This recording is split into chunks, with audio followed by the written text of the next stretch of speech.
NORCO, being a cooperative, is 100% owned by farmers. It was established back in 1895 down in Clunes in New South Wales when a group of farmers got together and decided to form a cooperative. NORCO core business for this site, for Labrador, is fresh milk. Several years back our site capacity doubled from our milk production, so our existing wastewater treatment plant couldn't handle the extra load that we put on the system.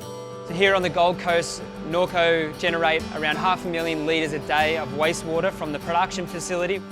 We had to design, develop, install, commission a wastewater treatment plant that would meet the Gold Coast City requirements for suspended solids, fats, oils and grease, and their COD limit.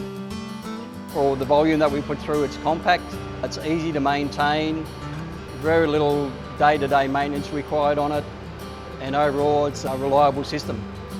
The support has been really good. They're only a phone call away. Aerofloat also able to remotely dial into our computer and see what the plant is doing. So overall it's performed very well. We're happy with the discharge that we are getting to the Gold Coast City Council.